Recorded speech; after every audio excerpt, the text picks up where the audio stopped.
Assalamualaikum Mbak Eta, saya izin bertanya bagaimana cara untuk menegur anak umur 3 tahun dengan baik, karena jika anak saya ditegur dia balik marah dan memukul saya. Terima kasih. Ini sama kayak anak terakhir nih, anak-anak terakhir saya nih umur 3 tahun Mbak Eta. Oh gitu. Ya. Oke, baik-baik. Nah, memang kalau anak 3 tahun itu lagi lucu-lucunya gitu ya, lagi lucu-lucunya dalam arti kadang-kadang ada perilaku-perilakunya juga yang suka mengagetkan dan kita Ya. bikin kita bingung gitu harus gimana ya.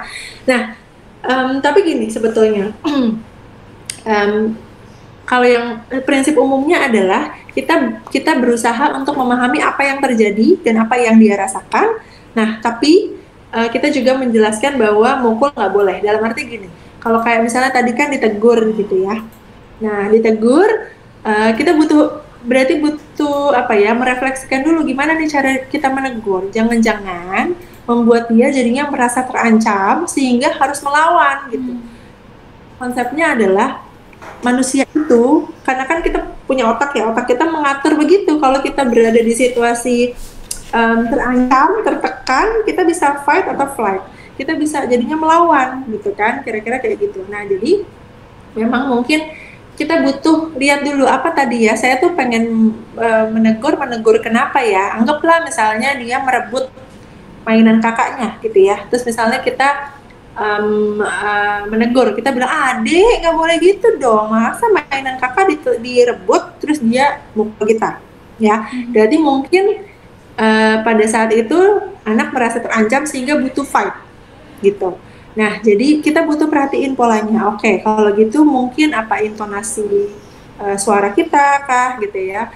Atau misalnya kita bisa bilang, adik itu mainannya siapa tadi gitu misalnya. Misalnya kita bilangnya seperti itu. Kakak, tapi aku mau. Oh iya, kamu pasti mau banget ya. Makanya abis itu kamu ambil gitu. Tapi kesian tuh kakak lagi main gitu, misalnya gitu kayak gitu. Terus kita tunggu aja. Anak yang kecil pun biasanya kalau dia tidak merasa terancam, nggak merasa harus fight, akan bisa mikir sebetulnya. Apa? Ya ya udah deh aku kasih misalnya gitu ya, atau enggak aku tapi mau main sebentar aja boleh nggak gitu misalnya seperti itu. Oh oke, kalau gitu. Tapi kalau misalnya memang kita berasa bahwa dia nggak memang maksudnya nggak mau gitu ya, nggak mau buat ngasih lagi, kita bisa misalnya ambil, habis itu kita bisa bilang, adik maaf tapi ini mainannya masih dimainkan sama kakak, biar dia juga tahu bahwa harusnya seperti apa.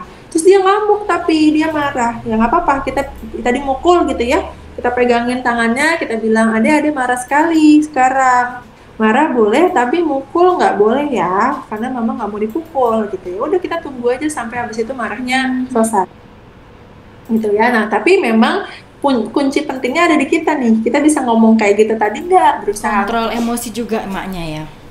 ya. Kalau kayak misalnya intonasinya naik, dia akan naik juga pasti gitu kan. Nah, habis itu kita tunggu aja sampai misalnya dia udah lebih tenang, baru habis itu kita ajak bicara. Nah, itu tadi apa namanya? Jangankan anak-anak, kalau orang dewasa aja ketika memang kita lagi terpancing emosi, kita nggak bisa diajak ngomong kan, gitu ya. Ya karena memang begitu, apa manusia begitu, struktur di otak kita mengaturnya begitu, gitu.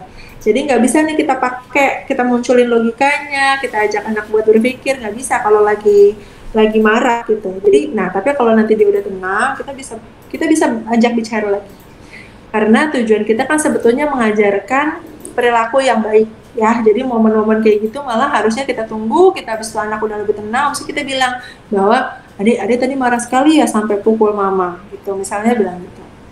Tapi mama tadi sakit banget loh deh dipukul gitu. Terus nanti itu ya, kalau kita betul-betul terapkan dengan apa ya, dengan konsisten dan kita benar-benar berusaha berempati sama anak, dia akan bilang, oh iya maaf ya mah sakit ya tadi ya gitu misalnya. Bahkan seanak 3 tahun pun bisa kayak gitu ya.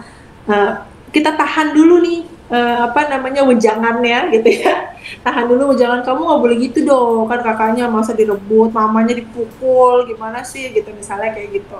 Jadi kita tahan dulu, kita tunjukin aja, dek tapi tadi mama sakit banget loh dipukul sama adek gitu. Terus kita diam dulu, nanti habis itu dia akan mungkin kayak merasa bersalah sebetulnya. Habis itu nanti akan muncul lah kata-kata yang misalnya bisa, itu kalau menurut saya itu adalah momen-momen pembelajaran yang bagus banget gitu. Dia jadi bisa menyadari perilakunya tidak baik justru bukan karena kita marahin atau kita kasih hukuman.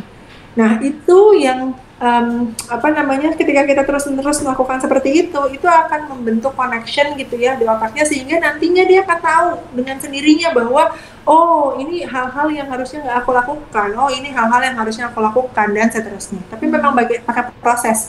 Nggak bisa nih kita lakukan sekali terus besok abis itu anak tiba-tiba jadi berubah, nggak mukul lagi atau misalnya nggak ngerebut lagi, ya nggak mungkin. Oke, Mbak Eta, terima kasih sekali.